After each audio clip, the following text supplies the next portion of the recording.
자리에 편하게 앉으시기 바랍니다. 성부와 성자와 성령의 이름으로 말씀드립니다.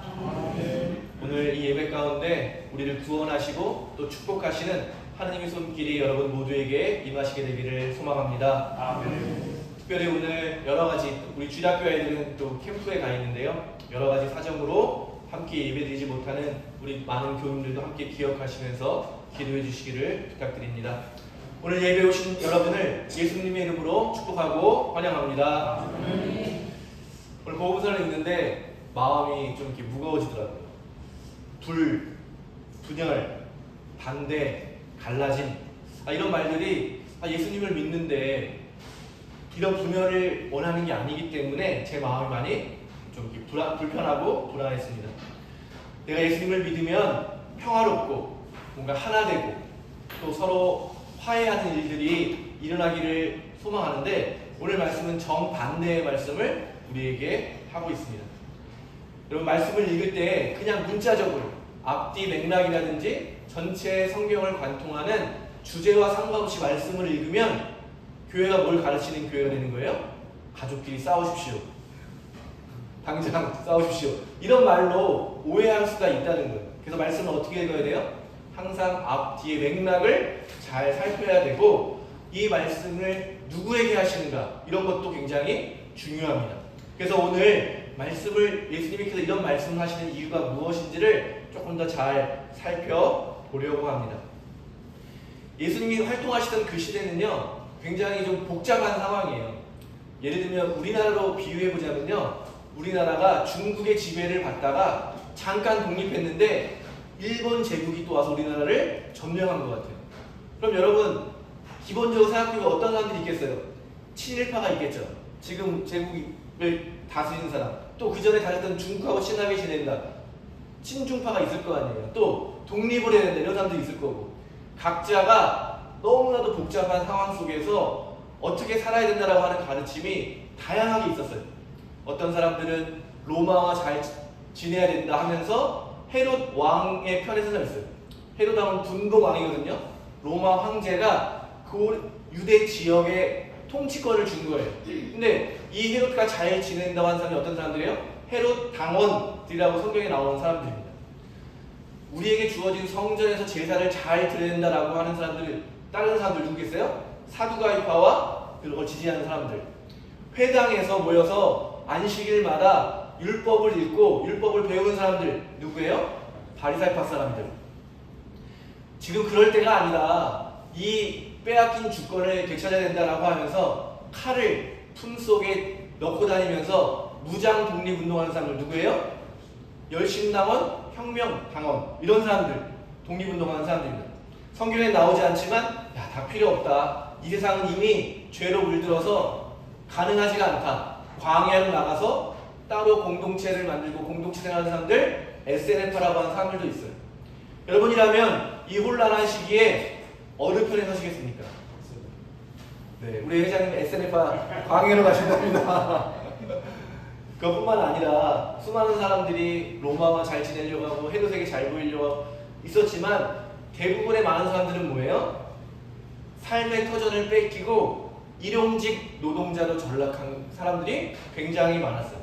예수님의 비유 중에 포도원의 비유가 있잖아요. 아침 일찍부터 10시, 9시가 돼서 또 정오에 가서 낮에 가서 5시 이제 퇴근하기 직전에 가서 일꾼들을 데려오잖아요. 이 말은 뭐예요?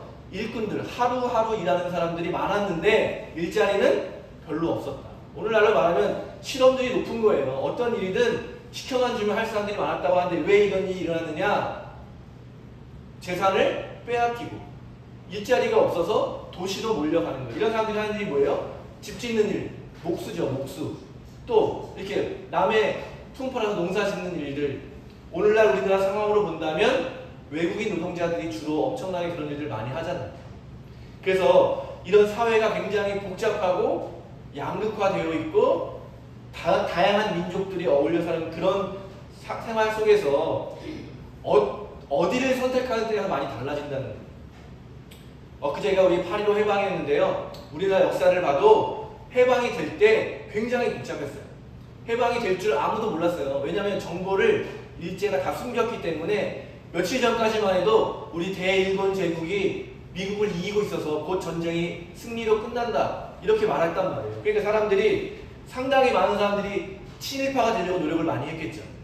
그런데 곧 발표가 됐을 때는 굉장한 혼란이 있었는데 그 당시에 아주 중요한 세력들만 봐도 친일파가 있고요.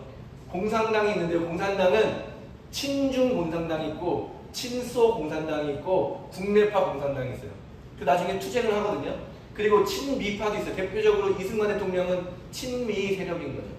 그리고 여전히 조선을 지켜야 된다. 유학파들. 전국에 제일 많은 사람이 유생들이죠. 뭐 이런 사람들. 변화해야 된다. 변하지 말아야 된다. 다른 나라랑 잘 지내야 된다. 지내지 말아야 된다. 수많은 복잡한 상황 속에서 누군가는 어떤 길을 택해서 살아간 겁니다. 2015년에 개봉한 암살이라는 영화에서 혹시 보셨는지 모르겠는데 안 보신 분들은 보시면 재밌을 것 같아요. 맨 마지막에 이정재라고 하는 배우가 친일파의 매국노예요. 원래 독립군이었는데 배신을 해가지고 동지들을 팔아가지고 잘 먹고 사는 거예요. 그래서 이 사람이 해방이 된 이후에도 끝까지 또 독립군 행세를 하면서 이 사람을 암살하는 이야기인데 마지막에 죽이기 전에 질문을 해요. 왜 그랬냐? 왜 우리 동지들을 팔아넘겼냐?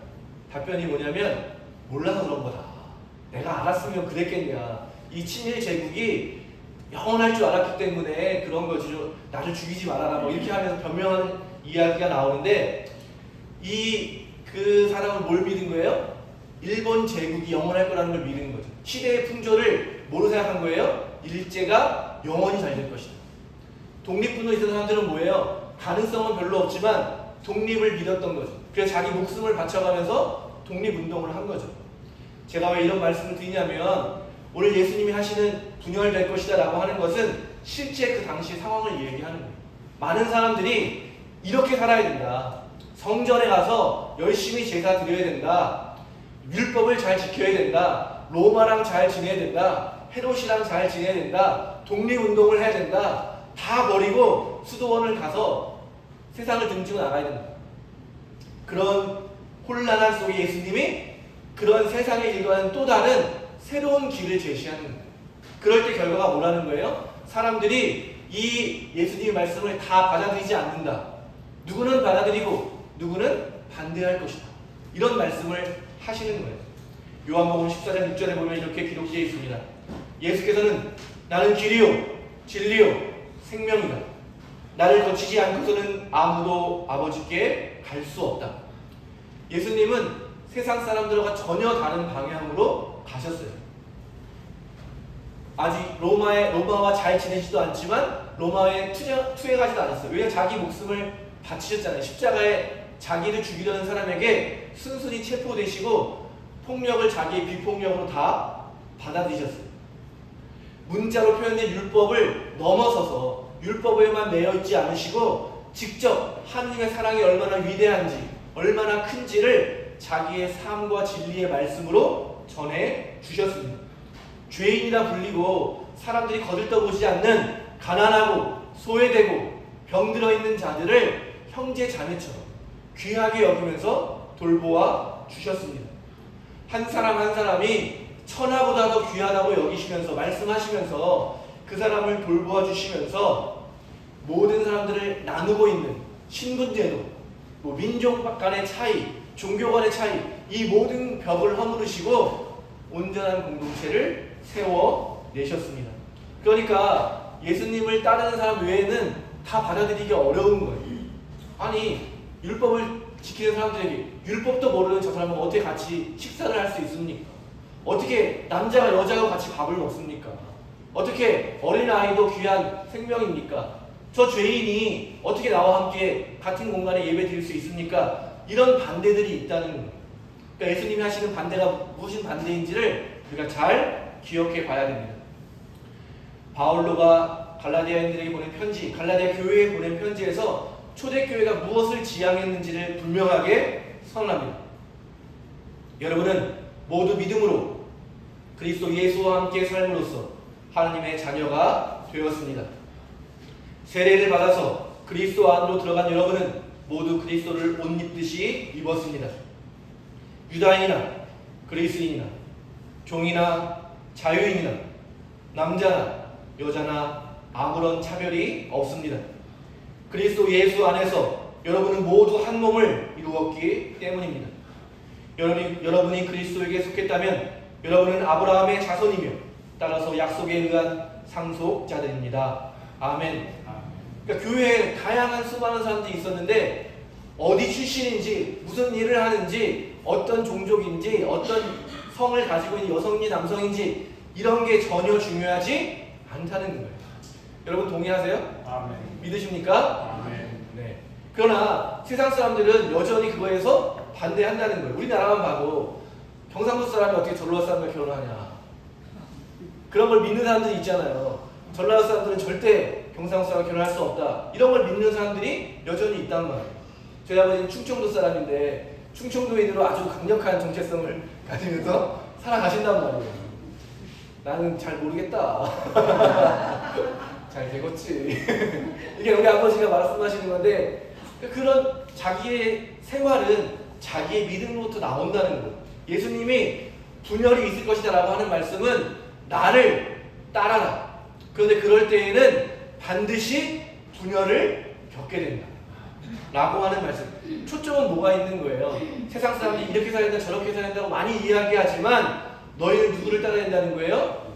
예수를 따라서, 예수님을 따라서 하느님의 자녀로 살아가야 한다라고 하는 것이 오늘 말씀의 핵심이라고 생각합니다. 아멘.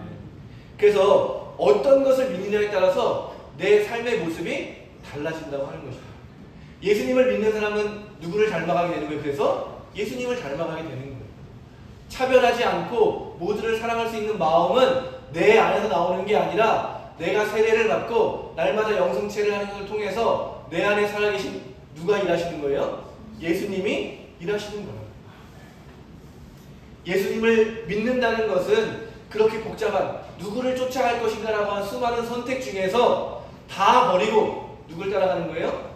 예수 그리스도를 선택하고 그분을 따라가는 것입니다. 아멘. 예수님의 제자였던 사람들이 어떤 사람이었습니까? 베드로, 안드레, 야고보, 요한 어떤 사람들이었어요? 어부였어요. 그물을 잡고 배에서 맨날 물고기 잡는 사람들이었습니다. 성경에 보면 12제자를 표현하는 말 중에 마테오는 누구였어요? 세리였어요. 로마 제국의 공무원, 로마 제국과 결탁해서 민족의 피를 빨아먹는 그런 사람도 있었다는 것입니다. 시몬은 열심당원이면서 가난한 사람이었어요. 유대인이 아니에요. 유대인이 아닌 사람도 예수님이 제자로 뽑아주셨고 칼을 들고 독립운동을 하던 사람이 예수님의 제자 중에 있었습니다. 바울로는 또 어떤 사람이었습니까? 율법을 잘 지키는 바리사파 사람 중에 바리사파 사람이었어요. 그런데 이 모든 사람들이 자기들의 과거가 너무나도 다르고 다양하고 어떻게 살아가야 할지를 다르게 선택했던 사람들이 예수님을 만나면 어떻게 된 거예요? 모든 것을 버리고 예수를 따라갔다.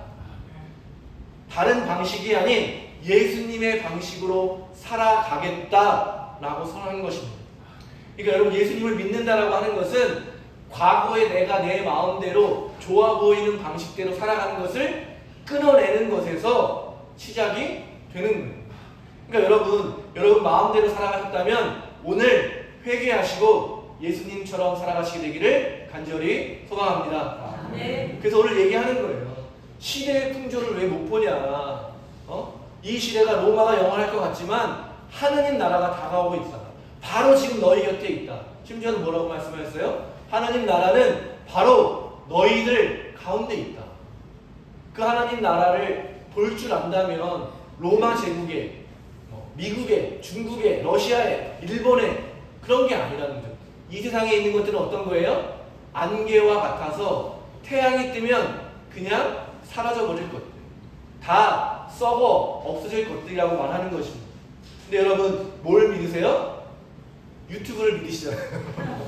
유튜브의 정보를 보고 건강해야지, 운동해야지 마음 결심 먹었다가 실패하고 좋은 음식만 먹어야지, 좋은 말만 해야지, 뭐만 해야지 유튜브에 있는 수많은 정보들을 여러분 믿으시잖아요.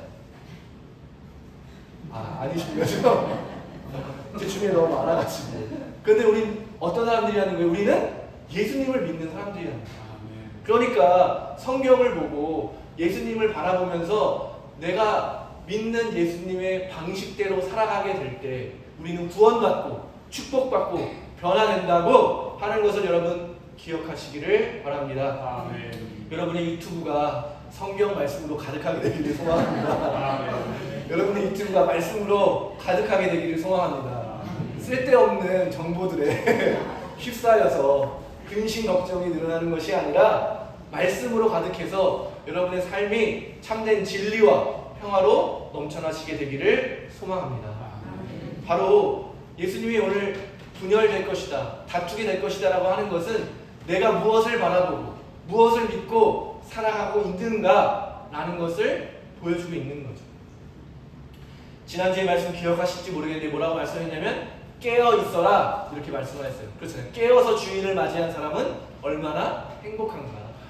오늘은 뭐예요? 저 바람이 불면 더울 거고 오늘 여러분 밖에 딱 보기만 해도 얼마나 더울지 아는 것처럼 그렇게 시대를 꿰뚫어 있는 진리를 보는 알아차림이라고 하는 것을 오늘 얘기하고 있는데요. 이 깨어있음과 알아차림은 그리스도의 영성의 굉장히 중요한 주제예요. 여러분 깨어나십시오. 항상 하느님이 어떻게 여러분을 사랑하는지 우리 어떻게 함께하고 있는지를 알아차리십시오 라고 말하고 있거든요. 근데 이 두 가지를 기도 생활의 핵심인데 이 기도 생활의 핵심을 위해서는 뭐냐면요. 아까 말씀드렸던 것처럼 내 귀를 울리는 수많은 소식들 중에서 하느님의 말씀이 어디에 있는지를 집중하는 거예요. 내 몸의 건강을 나는 몸이 약시 근심하는 대신 뭐 하는 거예요? 하느님을 신뢰하고 하느님께 기도하는 거예요. 그러면 내가 병들어 있는 것조차 하느님의 뜻을 발견하는 은총의 통로가 된다. 알아차리게 되는 거죠. 내가 지금 왜 이렇게 살아가고 있는가? 지금 나에게 찾아온 고난의 의미는 무엇인가? 내가 바라는 것이 이루어지지 않는 데에는 하나님의 더 깊은 뜻이 어디에 있는가? 깨어서 알아차리는 것. 그것이 바로 우리가 날마다 바라보아야 할 목표 지점입니다. 여러분 예수 그리스도를 바라보시게 되기를 바랍니다. 하나님의 사랑 가운데 머무르시게 되기를 소망합니다. 그래서 늘 깨어 있어서 이 시대가 어디로 가고 있는지 하나님이 나의 삶 가운데 어떻게 일하시는지를 알아차리시면서 저와 여러분을 위해 마련하신 하느님 나라 귀한 축복들을 온전히 누리시는 하나님의 거룩한 자녀가 되시기를 바랍니다. 아멘. 우리가 참 하느님을 믿는다고 할 때 받아들이기 어려운데요. 예수님은 분명하게 얘기하십니다. 저와 여러분을 이제는 더 이상 종이라 부르지 않고 벗이라 부른다. 종은 그저 아무것도 모르고 시키는 대로만 하는 사람이란 벗이 뭐예요? 서로의 마음을 알아차려줍니다. 말하지 않아도 그 사람의 마음을 알아서 벗으로서 서로 깊은 사랑의 관계를 나누는 거예요. 예수님은 요한복음에 분명히 말씀해 주셨습니다. 이제는 너희를 벗이라고 부르겠다. 그 말씀을 여러분 잘 붙드시면서 한 주일 동안 주님께서 저와 여러분에게 주시는 하나님의 크신 은총을 온전히 누리시게 되기를 간절히 소망합니다. 아멘. 성부와 성자와 성령의 이름으로 말씀드렸습니다.